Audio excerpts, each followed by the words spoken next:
Monsieur Cluzot, bonsoir. Ravi de vous accueillir ce soir pour une petite interview dans le cadre de notre académie du référentiel national.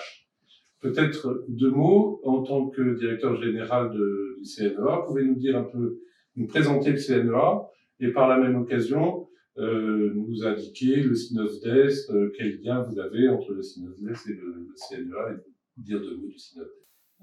Le CNEA, c'est une organisation professionnelle donc, qui regroupe un certain nombre d'entreprises, très exactement 12 000 entreprises, qui agissent dans 4 champs différents. Celui de l'animation, celui du sport, le champ des foyers de jeunes travailleurs et celui du tourisme social et familial. Avec des associations et des entreprises qui s'inscrivent dans le champ de l'économie sociale et solidaire depuis tout le temps. Je précise ça parce que finalement, c'est le lien que nous faisons avec le SYNOVDES. SYNOVDES est une autre organisation professionnelle qui, elle, est représentative dans le champ des organismes de formation et qui a un fort cousinage avec le CNEA. Donc, on s'est retrouvés, on travaille de plus en plus ensemble, on partage des projets politiques communs et de temps en temps, on essaye de mutualiser notre effort d'accompagnement de nos réseaux. C'est aussi pour ça qu'on se retrouve aujourd'hui, peut-être pour évoquer ce sujet. Peut-être, on va évoquer ce sujet de la certification des organismes de formation pour le référentiel national, puisque maintenant, c'est une obligation pour les organismes de formation, y compris les organismes de formation adhérents à vos deux réseaux. Est-ce que vous pouvez nous donner un peu, c'est quoi les enjeux, d'après vous, de cette certification pour ces organismes?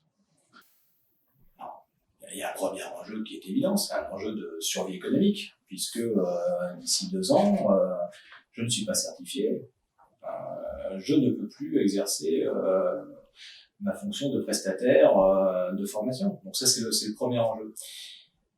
Il y a un enjeu urgent. Mais après, le second enjeu, il va au-delà de ça. C'est de se dire, malgré tout, on doit rendre un service de qualité. Et donc, nos organisations, nos organismes de formation, que ce soit ceux du CNEA ou ceux du SYNOVDES, sont depuis longtemps engagés dans cette démarche d'amélioration continue de la qualité de leur offre de service. C'est pas tout à fait nouveau non plus. La question de la certification ou de la qualité, elle a été déjà largement engagée, renforcée notamment avec la dernière réforme de la formation professionnelle et tout le système, comme on disait à l'époque, de datadocage de l'ensemble des organismes. Là, on va plus loin. Nous, on s'en félicite plutôt. Donc, on a 2 sujets. S'améliorer, là c'est évident, et finalement maintenir nos outils économiques en ordre de marche. Alors justement, s'améliorer, accélérer, j'ai envie de dire, le mouvement d'amélioration permanente, ça va se traduire par quoi? Et vous, là-dedans, c'est quoi votre rôle en tant que CNEA ou en tant que SYNOVDES? C'est quoi le rôle des organisations professionnelles que vous représentez dans cet accompagnement, d'une certaine manière, et comment ça va pouvoir se faire? Alors nous, notre rôle, c'est quand on identifie un enjeu majeur qui concerne le secteur, c'est de le mettre en exergue, de le mettre en lumière et de se dire mais comment on va y répondre. Particulièrement au sein d'une organisation professionnelle, c'est comment on y répond collectivement. Quelles sont les questions qui se posent? Quelles sont les solutions qu'on doit y apporter et comment on va du point A qui est le nôtre actuellement au point B qui est visé par la certification qualité.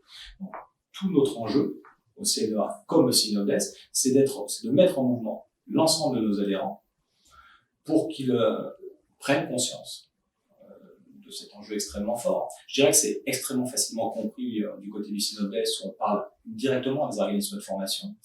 Du côté du CNEA, c'est peut-être un peu moins sensible parce que l'activité de l'organisme de formation n'est pas toujours l'activité principale et pourtant c'est essentiel. Donc comment on sensibilise, comment on va acculturer l'ensemble de nos adhérents à la question de la qualité et à la question du temps.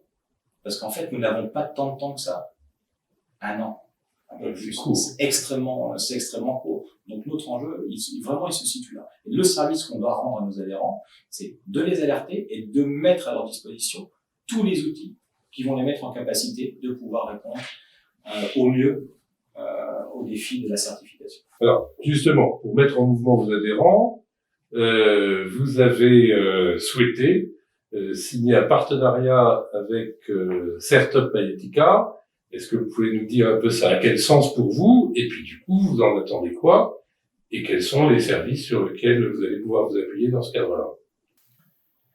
Alors, oui, un partenariat avec Startup Mayotica. Pourquoi? Alors, d'abord parce que le Synodes en particulier a participé aux travaux de Startup Mayotica dans la question de la mise en place du référentiel de certification. Donc, il y a finalement une forme de compagnonnage. Et ça témoigne d'une envie de partager. C'est vraiment de co-construire quelque chose. C'est assez fondamental pour nous de se reconnaître dans le ou les prestataires avec qui on va travailler. Et il est probablement de notre responsabilité en tant qu'organisation professionnelle de dire à nos adhérents, écoutez,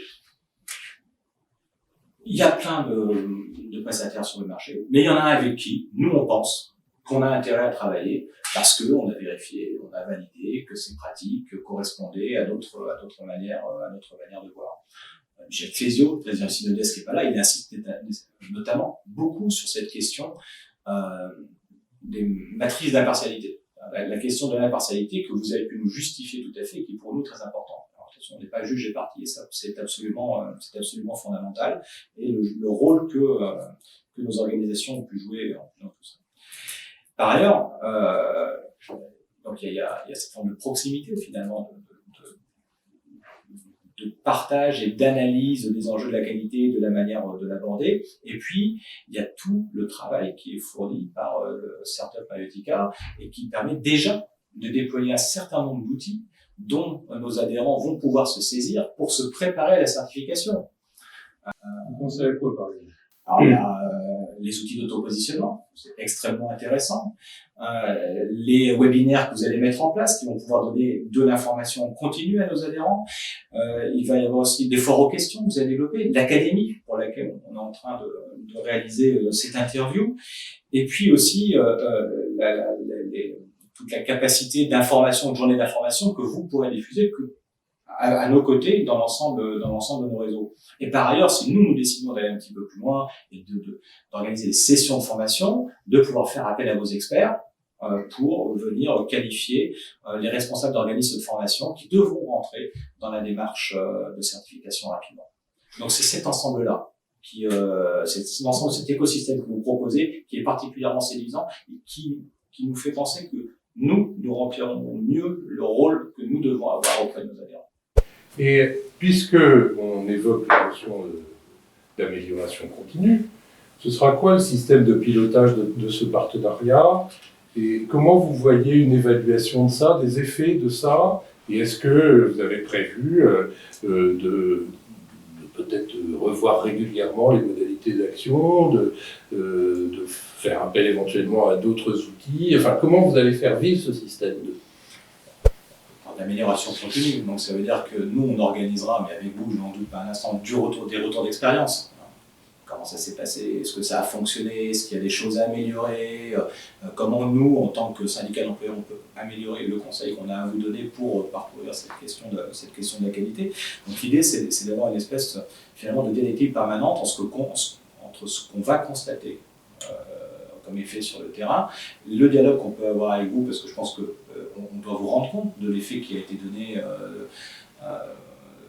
de la manière dont ont vécu l'ensemble de nos adhérents la certification quand vous l'aurez fait. Alors, vous vous en rendrez compte, parce qu'il y a cette convention, je pense que c'est ce sujet-là. Et finalement, l'engagement de ce retour d'expertise qu'on pourra avoir, ou ce retour d'expérience qu'on pourra vous faire, que vous aussi, vous puissiez continuer à améliorer vos pratiques, qui sont déjà extrêmement vastes. Elles sont européennes, elles sont internationales, nous ne serons qu'un élément, mais on compte vraiment avec cet élément. Pour nous, c'est vraiment sérieux. Ça, c'est pas simplement l'idée de se dire on a une convention et on fait un prix pour nos adhérents. Non, on n'est pas dans une démarche commerciale, on est vraiment dans une démarche de co-construction d'un outil qui doit s'inscrire dans le temps.